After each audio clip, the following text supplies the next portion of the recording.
Hi everybody, good evening.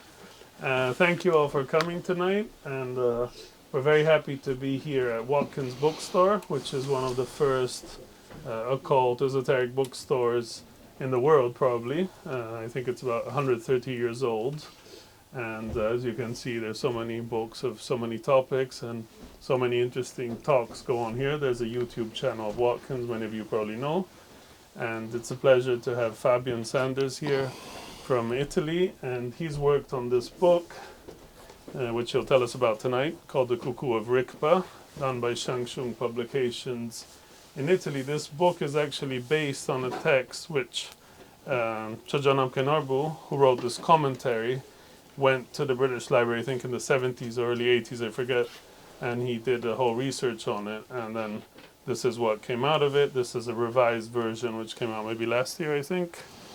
And 24 years. 24, yeah. And yeah, so I won't say much more. Fabian will talk for about an hour.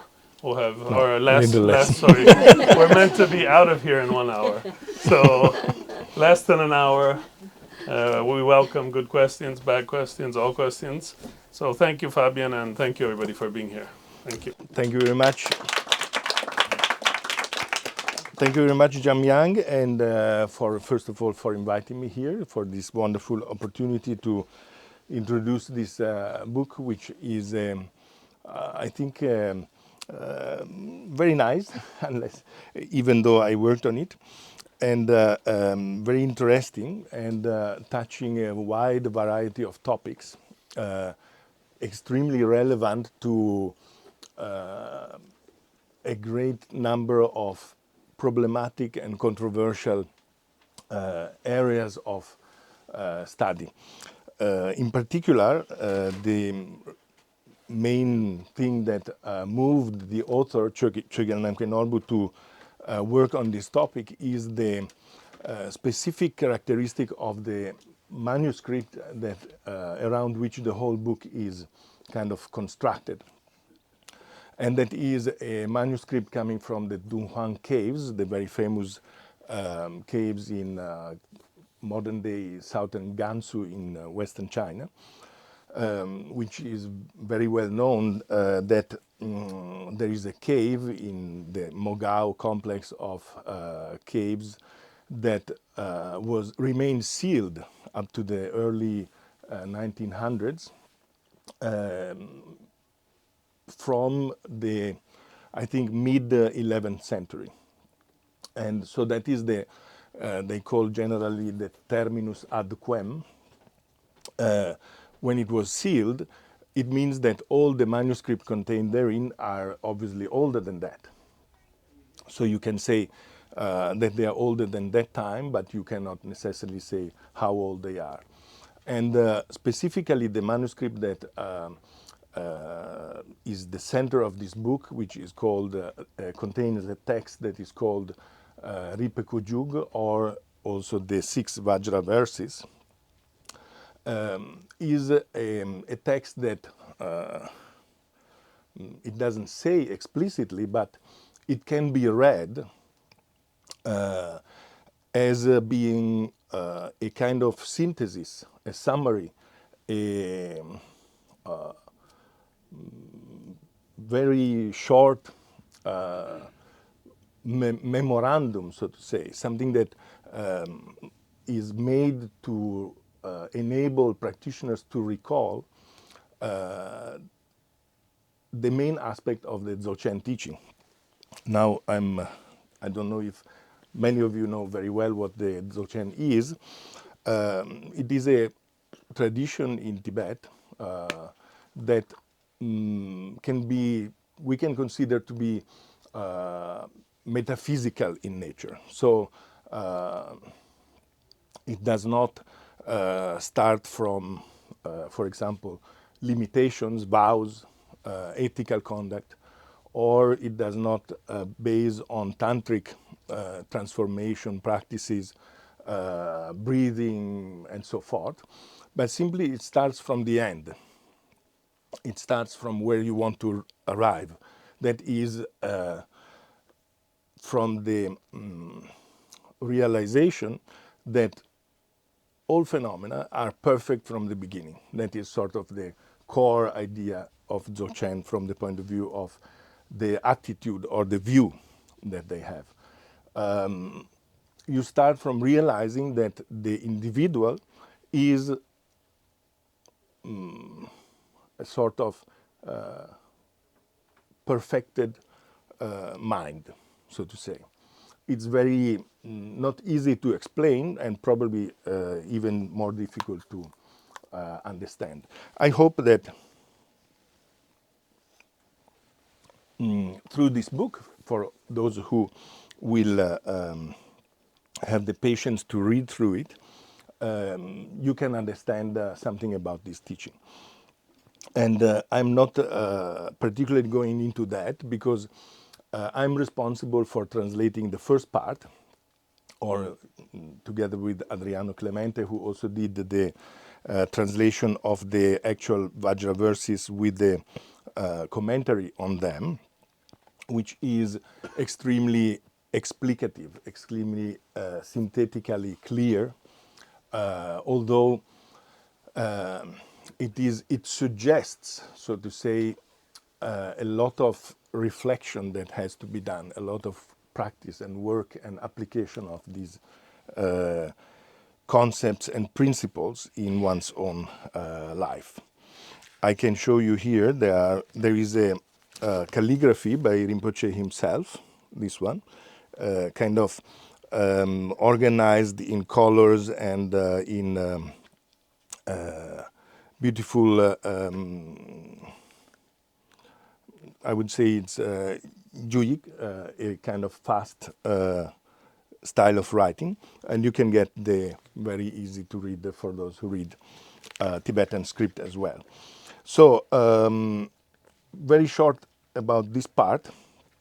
There are 6 verses, 6 lines that can be read in a variety or in a sort of cascade of levels of interpretation or also levels of understanding in a variety of tripartition into which the Dzogchen teaching can be understood.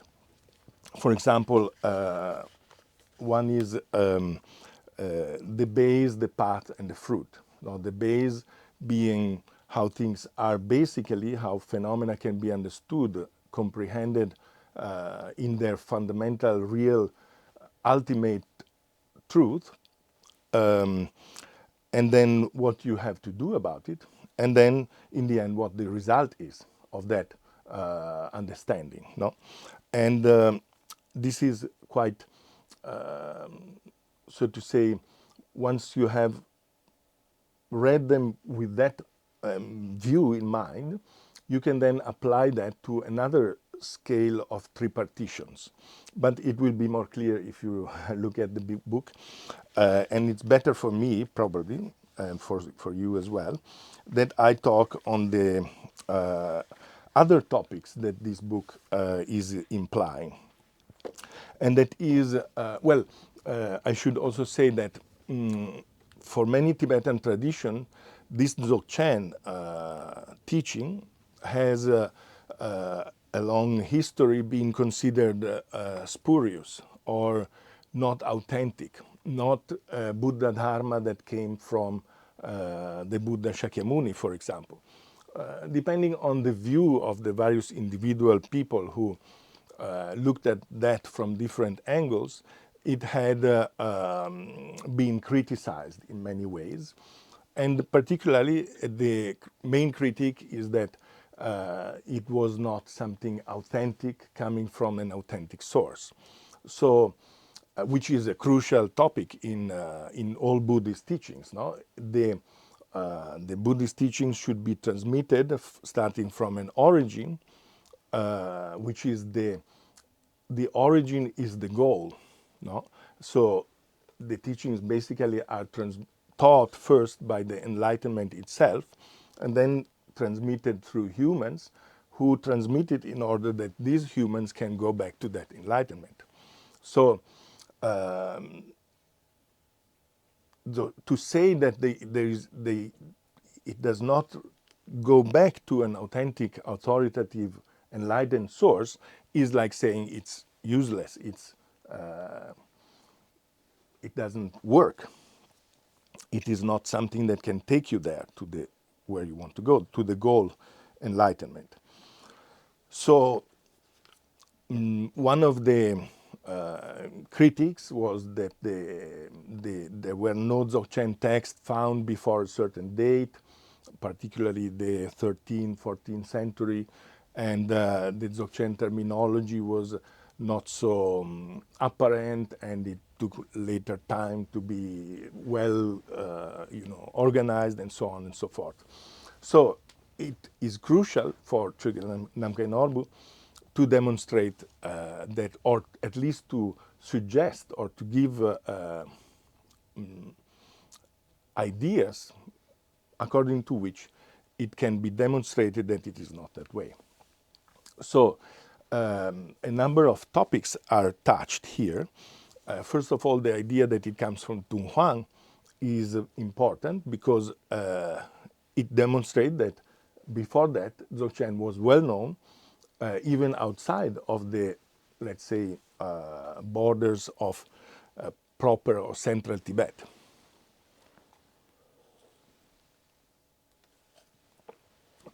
That it was something that you could find in a Buddhist library around in the various deserts along the Silk Road. And this obviously is a proof of existence, no? And so in this book he presents this reading of these 6 Vajra verses, or Rigpa Kujuk, with the accurate commentary and with the argumentation that it constitutes the core of the Dzogchen teachings. The tradition says that the great translator Vairochana, who was active around of the time of Guru Padmasambhava in Tibet, went to Odiyana in, let's say, northwestern India, or modern-day Pakistan, so northern Pakistan, for which we will come back later, and retrieved some texts, particularly of the Semde series, so-called, and the first one he translated into Tibetan was these 6 verses, or Rigpa Kujuk. Rigpa Kujuk, Rigpa means the state of, well, let's say the state of realization of a Dzogchen practitioner, very shortly and very generically. And why is it called the Cuckoo of Rigpa? Because the cuckoo in Tibetan folklore, so to say, or Tibetan tradition, but also in other places, is the first bird that when he sings, spring is around, no? Winter is coming to an end, and the beautiful season and the light and the energy of the rebirthing of nature and so forth is about to happen. So it's a symbol of very good, of very auspicious melody, so to say. So as a, in order to, so to say, propitiate the initial starting of this tradition in Tibet, he translated this text first, probably also because it was particularly synthetic, no? And from that first translation, the text kind of spread out in a variety of other texts. It is found as a part of other important Semde texts, such as, for example, in particular, the famous Kunje Gyalpo, the king, the all-creating king, I think it's translated. So it is a actually fully Dzogchen text or at least it can be read as a fully Dzogchen text. No? Some people argue, for example, that it is also, it can be read in terms of the instantaneous sutra teaching, such as, for example, the Chinese Chan teaching. But I think that is a bit far-fetched, in my opinion. This part of the book with the commentary and the annotation and so forth was translated by Adriano Clemente, who is the main translator for all the works of Choegyal Namkhai Norbu. For my part, I did the translation of the quite important introduction part here, which is, I think, more or less two-thirds of the book, I think. And the story of this translation is a bit quite funny, because I initially I thought, when they asked me to translate, I thought I use it as a base text for my translation courses in summary in Italy. And we have a group of students, and we translate text together. And so I tried to propose this one, and everyone cursed me forever because it is really very difficult from a variety of points of view. First of all, most texts are quite ancient, quite old. And although in Tibetan has this incredible characteristic that you can read the text written like 1,000 years ago, similarly as the ones written yesterday or today, no? Provided you use the same style of language. But nevertheless, the texts are sometimes quite convoluted, I should say. I probably shouldn't say, but or using words that are difficult to grasp. No, so to say, they are not.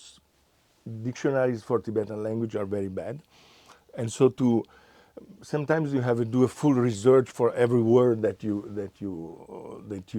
encounter in the text. No? And it is done in with a structure that is typically Tibetan, traditionally Tibetan, where you have an author who wants to demonstrate a point, and in order to do so, he quotes text. If the text is considered to be authoritative, the quote for the demonstrating a point is considered to be a definitive demonstration, nearly. Quoting an authoritative text is equals to demonstrating logically something. Okay, so quotes are very important, and this text is made up of a number of quotes, just interspersed with some commentary, some connective text in a completely different style of language, which is generally these days called modern literary Tibetan. So what was the purpose, or what is the idea behind this introduction? It is to kind of shed light on the various complex historical, geographical situation that was actual around the turn of the millennium, the first millennium, no? Or even a little bit later, little bit earlier. So the relationship of the Tibetan world with the surrounding Indian or subcontinent areas, to sort out what these, or where these semi-mythical territories were, such as Odiyana, maybe you have heard about those, or Shambhala, maybe this one is more likely to be common, no? And so there is a research, mostly done in this textual world, to pick out passages that could kind of point to an identification of these places. and the relationship that occurred among them. Also linguistically, looking at the various, for example, title of text and so forth, in order to sort out what kind of languages were implied in all this complex Tibeto-South Asian world. And in particular, about the identification of Odiana, there is a large part. Odiana as a region has been baffling scholars and students for a long time, to the point that for some it is not even a real place. No? It is a place of the mind, so to say, a place where you can go only via spiritual realization, so to say. You have access to that repository of knowledge that pops up into your meditating mind, so to say, and you call that the place of Odiana. Or Shambhala. No? Shambhala, many Tibetan authors, for example, Taranata, who is a great scholar of the 17th century, more or less, he said, he wrote a guidebook to Shambhala, how to go to Shambhala, but first thing he says that is you cannot go there with your senses, with your body, with your gross figure. It's a place of the mind. No? Others say that they are actual physical areas, physical places, no? And most probably they are both of these things. They are mind places, places where only the spirit can visit, and places where the body can visit. Most probably, if ordinary people go to Odiana or to Shambhala, they wouldn't even notice that they are in a particular place. So, so for doing that, Choegyal Namkhai Norbu kind of organizes the book in a kind of groups of quotation demonstrating various points. And like, for example, where Odiana is.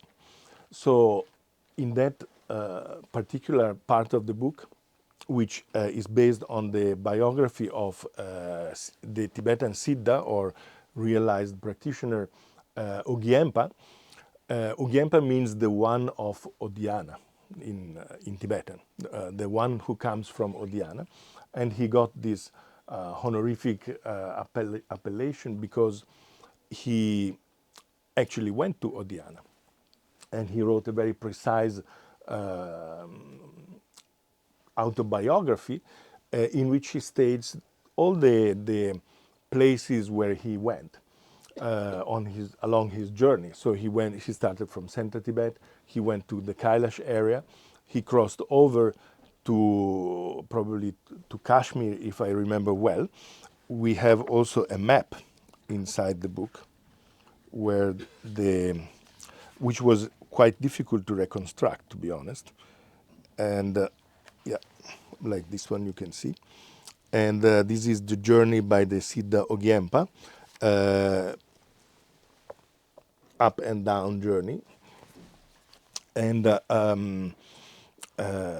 he mentions really precise the various places where he is, where he went, the time and the direction it took him to go from one place to another, and how he reached the central place of Odiana, which is called Dumatala, and which is in present-day Swat region of northwest frontier province in Pakistan. So these things kind of contribute to a location of Odiana. If you maybe if you have heard of this topic, you can remember that some scholars put Odiana in in eastern India, in Orissa, based on actually some masters who wrote that vaguely it can be placed in that area. And in fact, Orissa has some very important, particularly the city of Puri, I think, some important Buddhist history. Still now, you can see a lot of ancient Buddhist shrines in Orissa, and particularly even within the famous Jagannath Puri temple, which is the main pilgrimage point in Western India, I think. Another interesting topic and controversial topic is the history and relationship of the ancient kingdom of Shang Shung in Tibet, which was located in western Tibet. And I think particularly it is well known, or quite well known in these days, among scholars mostly, as a very important sort of pre-Buddhist kingdom in Tibet, due to the work of Choegyal Namkhai Norbu himself in other books, not really in this one. In this one, he tried to find clues on the relationship that might have occurred between the kingdom of Shang Shung and the surrounding area. Shang Shung is, or was, located in western Tibet, around, maybe centered around the Kailash area. No, as you know, the Kailash area, in particular the Kailash mountain, is considered to be in the Indian tradition a kind of hypostasis of the Meru mountain, and it is a very important pilgrimage place for all sorts of religions, let's say. The Hindu, the Burmpo, and the Buddhist.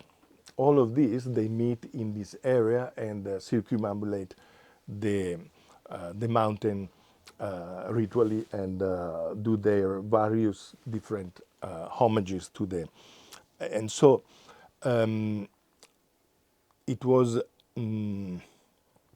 obvious that there were very close connections and interactions between these culture, the Shang Shung culture, which had a tradition that very difficult to reconstruct these days what it actually was about. But what we know is that it had a very important place for the emperor, or for the main ruler. He was considered a kind of emissary of the sky, no? Of the principle, so to say, a representatives of deity on earth, and many things in common with all the Chinese tradition, and that he had a very well organized group of ritual priests around him, like they were 12, I think, if I remember well, and they were responsible for keeping the harmony between the king and the reign and the kingdom, and with the neighbors and all. So I think it is very clear that there were many interaction between these kingdom of Shang Shung and the Indian surrounding areas. Representatives of the old ancient Shang Shung religion, which is still somehow alive today, also have a Dzogchen teaching. They also transmit a teaching that is similar and bears the same name of the Buddhist Dzogchen. So all of this is terribly complicated, and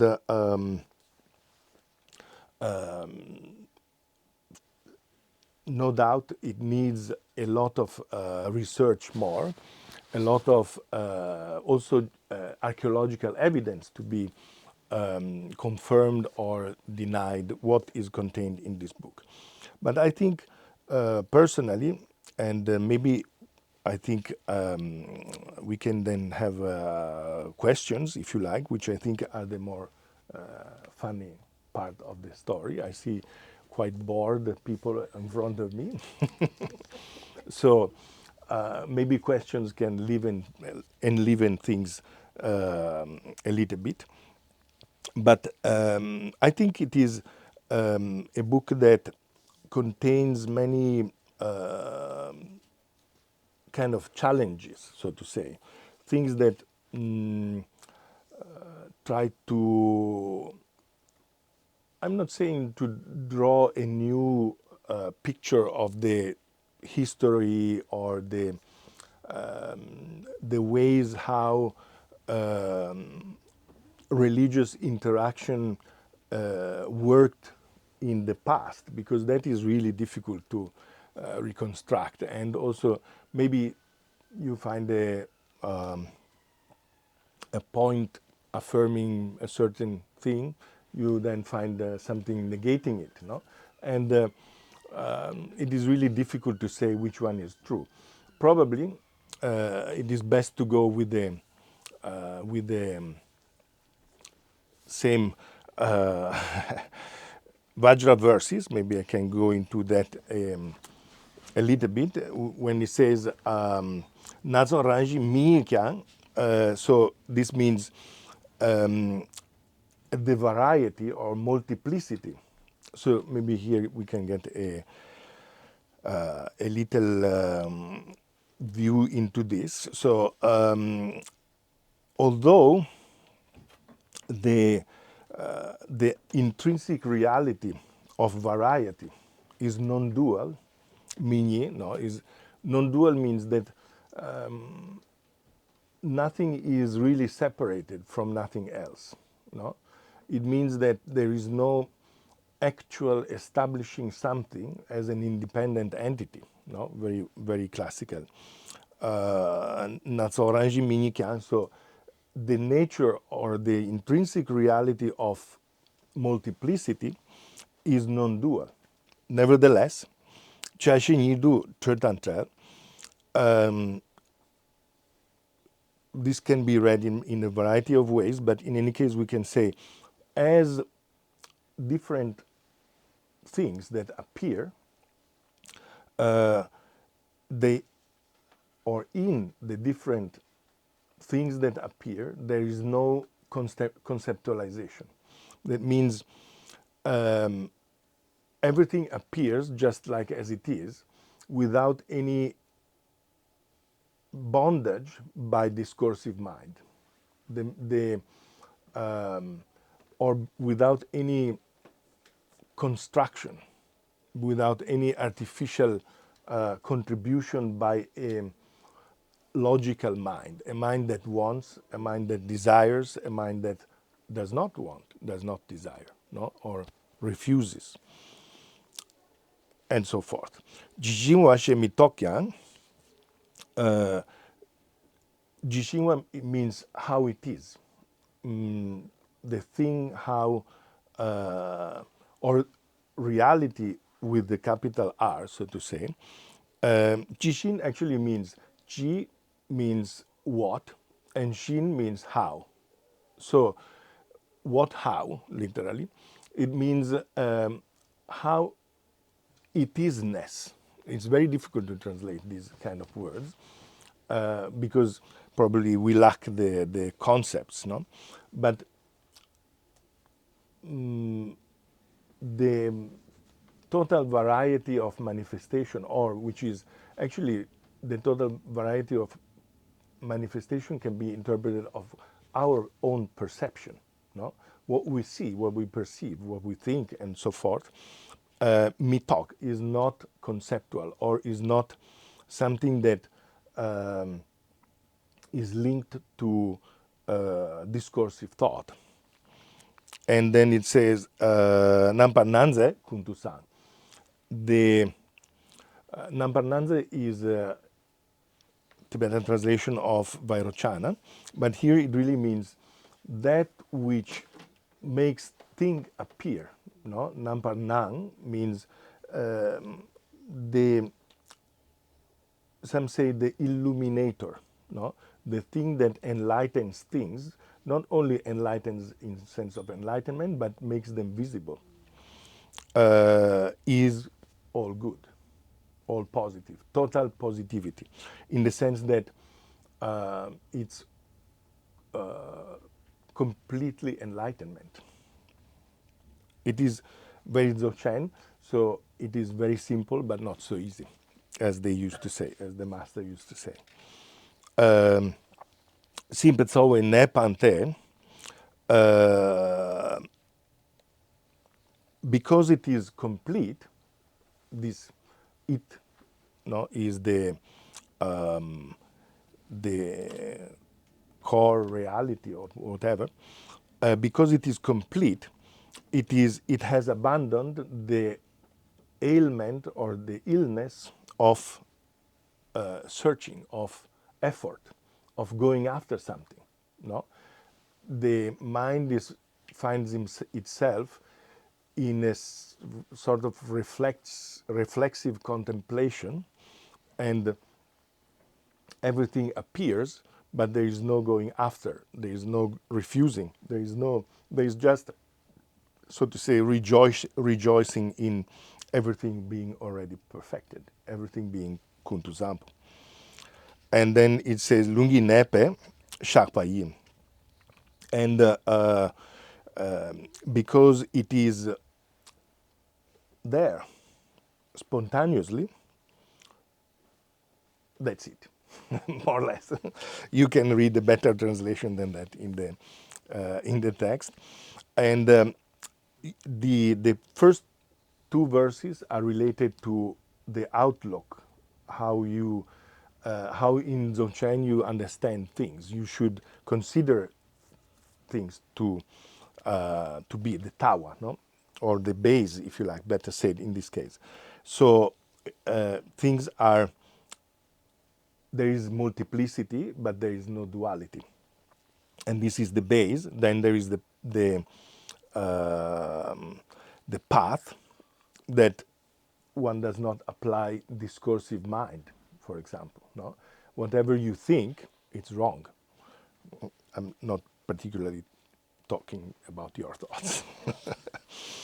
And then the fruit is that you just contemplate all, you remain in a situation which is